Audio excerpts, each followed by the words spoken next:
बहुत सारे लोग का कहना है कि नीट में इतने बड़े स्तर पर धांधली हुआ, कहाँ रद्द हुआ। भाई वो अलग मामला है, सब मैटर अलग अलग है। आप ये नहीं कह सकते। जोहार साथियों, जैसा कि सभी को पता है, जेएसएससी सीजीएल के जितने भी एविडेंस थे सब कुछ प्रशासन को दे दिया गया है।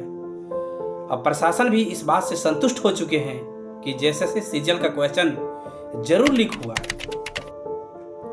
इस आधार पर हमें पूरी तरह अब आश्वस्त हो चुके हैं कि जेएसएससी सीजीएल रद्द मतलब रद्द होकर ही रहेगा दोस्त। बहुत सारे लोग का कहना है कि हमने फ्रेश लिया है। बिल्कुल आप निश्चित रूप से हम मानते हैं कि आप फ्रेश लिए हैं, क्योंकि सभी का सेटिंग से नहीं हुआ है।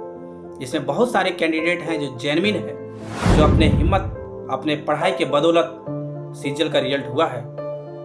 लेकिन उन सब दोस्तों को यह बताना चाहते हैं कि दोस्त, अगर क्वेश्चन लीक हुआ है ना, तो 10 लड़का को भी मिला है तो एग्ज़ाम रद्द होकर ही रहेगा।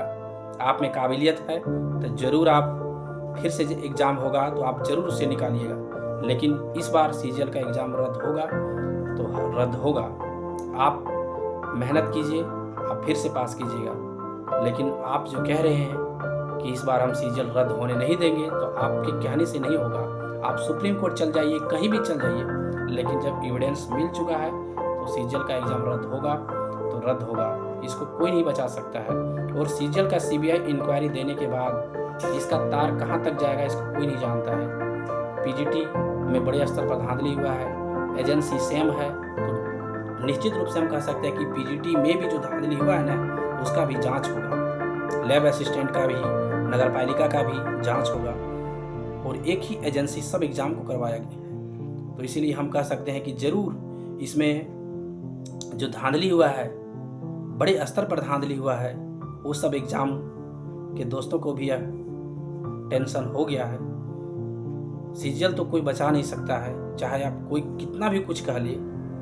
जो गलत है वो गलत है, चाहे उसके लिए कुछ भी अगर करना पड़े तो करेंगे, लेकिन रद्द तो रद्द होगा, चाहे कोई भी कुछ कह ले।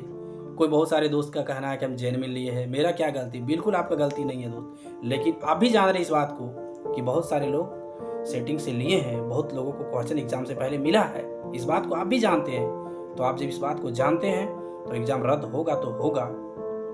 लैब असिस्टेंट पीजीटी में भी बड़े स्तर पर धांधली हुआ, उसका भी एग्ज़ाम रद्द हो जाता, लेकिन उसके एविडेंस नहीं मिल पाए। और जब एविडेंस नहीं मिलता है तो दोस्त कोर्ट में नहीं सुना जाता है, कि कोर्ट में एविडेंस से चलता है। बिना एविडेंस का एग्ज़ाम रद्द हो ही नहीं सकता है।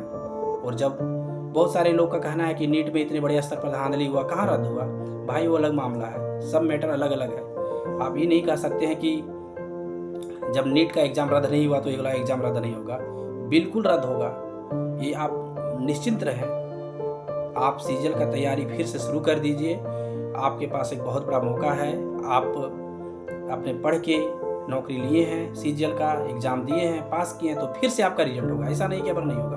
आप अपने पढ़ाई को कंटिन्यू रखिए, आपका रिजल्ट अवश्य होगा। लेकिन आप अगर सोच रहे हैं कि कोर्ट हम जाएंगे, सुप्रीम कोर्ट करेंगे, तो आपका सिर्फ और सिर्फ डिले होगा और आपका कुछ भी नहीं होने वाला। इतना आप जान लीजिए। आप लोग सिर्फ और सिर्फ अपने समय को बर्बाद करेंगे, इतना जान लीजिए। इसीलिए आप निश्चित रहें कि आपका एग्ज़ाम कैंसिल होने वाला है। सीजीएल गलत है, गलत है। सरकार का जो मनमाना है वो नहीं चलेगा। सरकार तो पूरी तरह से सोच लिया था कि इस एग्ज़ाम को हम कैंसिल नहीं करेंगे। सरकार सोच रहा था कि हम डरा धमका के चाहे कुछ भी हो जाएगा, इस एग्ज़ाम को हम कैंसिल नहीं करेंगे। अब कितने लोगों को मारिएगा, कानून से बाहर तो नहीं है ना। वही कोर्ट हेमंत सोरेन को जेल ले गया था, सोचिए, वही कोर्ट। तो हेमंत सोरेन